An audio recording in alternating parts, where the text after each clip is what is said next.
I search thrift stores, Goodwills, garage sales, and more for possible treasures. Then I decide whether to purchase or pass. Watch what I do and decide for yourself. Would you buy it? Welcome to a special episode of WyBi. Would you buy it? I'm doing an unboxing / unbagging of things I found at 2 thrift stores. This is a Lego Duplo boat, and there's that big box of what I was hoping was Lego Duplo. What I could see looked good.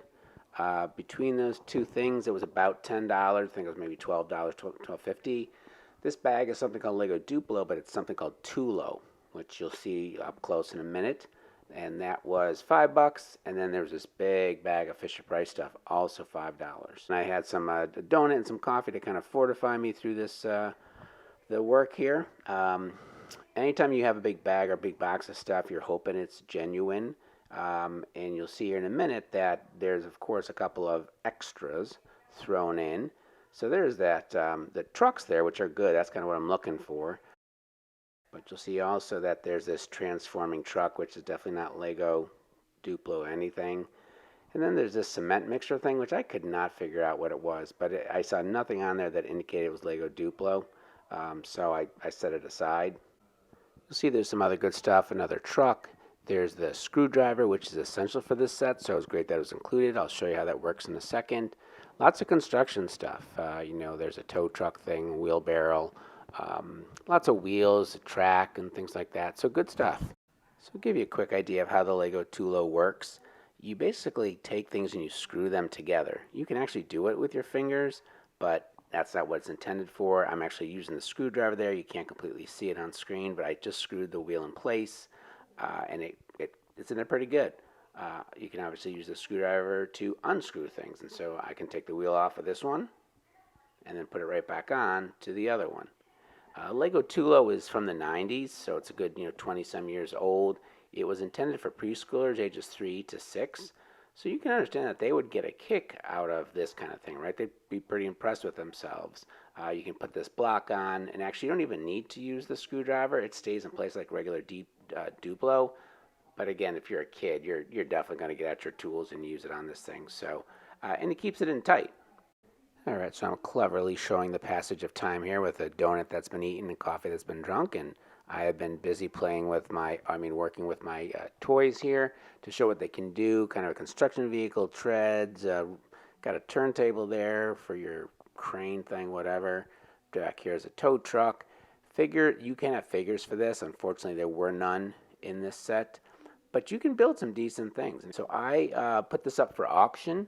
Starting at $22.50, it's sold for $49.50. So since I paid $5 for it, I made a profit of about $38, which is decent. All right, and so now onto that bag of Fisher-Price. Looked like most of it was older Fisher-Price stuff. I could see some of the wooden guys in there and some stuff I knew was from older sets. But again, you never quite know what's in the middle there. It's hard to see it all. So, when you buy it, you're just taking a chance. You see I start to dump it out here. And I can already see that there's some fun things in there. Tractors in there.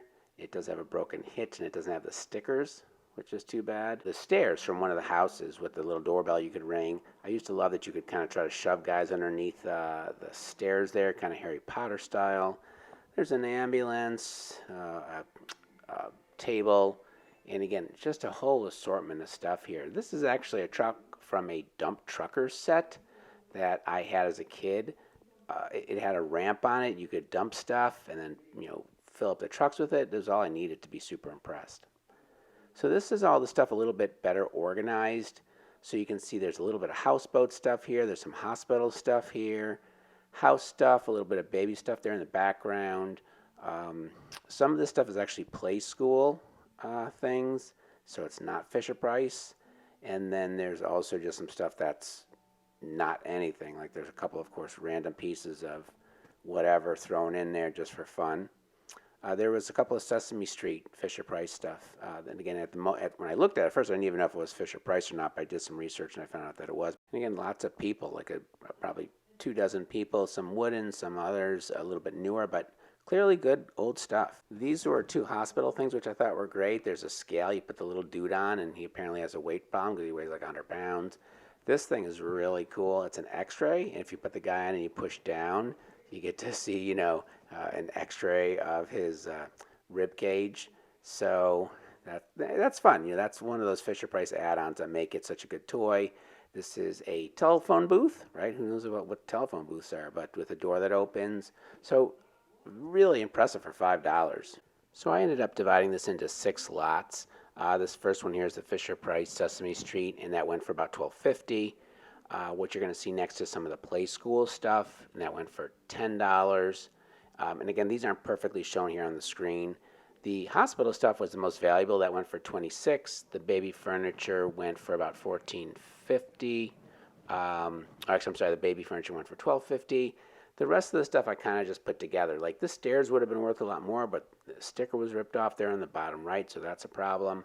So I lotted up a bunch of the vehicles, and it went for $14.50, and a bunch of the other furniture went for another $14.50. So altogether, I paid $5, sold for about $90 with a $70 profit. So, and I have fun with it, right? So this is not a drudgery to go through this kind of stuff. I love Fisher Price. I think it's a quality toy. It's from East Aurora, and I'm from Buffalo, New York, so they're basically, right there in my hometown. Now on to that final box of the Lego Duplo. Again, it was taped up, so I couldn't get through too much of it to see if it was really Lego. You'll see here I look at some of these blocks real close, looking for the actual Lego or the Duplo symbol on the blocks themselves, because if they're not Lego, you really lose some value. Stuff that I'm looking for are like special bricks like this, printed bricks or ones with stickers on them. Figures are always a good thing, so little people. Animals are great, and you'll see that I come up with about 5 animals, and again about half dozen. Now that is not Lego Duplo. I mean, that's huge, right? But about half a dozen figures and about half a dozen animals, and that definitely helped. Sometimes the extras are kind of fun. There's these flicking frogs. There's a couple in there, and you can actually flick them pretty far. Not worth nothing, but I mean, that was worth at least a nickel worth of fun, right? Again, some more figures here. Chair. And again, those kinds of things. Like, there's lots of regular bricks, which are good. People need those, but the chairs and other special pieces definitely increase the value. So it turns out some of this stuff is from a Peter Pan Neverland set. That's hooked there, obviously. It was not complete. The boat did belong to it, but there's a bunch of stuff I just did not have. But again, there's another figure, so that's good. Every figure definitely increases the value. Kids gravitate towards that. I'm kind of lotting up the animals here. Zebra, giraffe, turtle, the bunny, and then the monkey. But lots of pieces. And again, there's like a little sword in there. But again, a fair amount of specialty pieces. So you see it pretty well laid out here. There's the 4 figures. Again, lots of pieces, but no complete sets. So that Peter Pan set is not anywhere near complete. There's some princess stuff back there. That's definitely not complete. And I could potentially try to pirate it out and sell it incomplete. It's not worth the time and trouble. People don't want incomplete sets. So I ended up selling this as one large lot. And it was 7.5 pounds. I started it as an auction at $34, and I was amazed that it went for $100. And so after fees and everything like that and the initial cost, that's like an $81 profit. So it was definitely well worth it. So I paid $20 total for everything, and everything together when it sold, and that's the Fisher Price, the Tulo, the Duplos, sold for about $240, and which is a profit of about $200 or so, which is pretty good. And having put some of the stuff into lots, especially the Fisher Price stuff, I definitely think was worth it. I got more than I would have if I had put it in one big lot.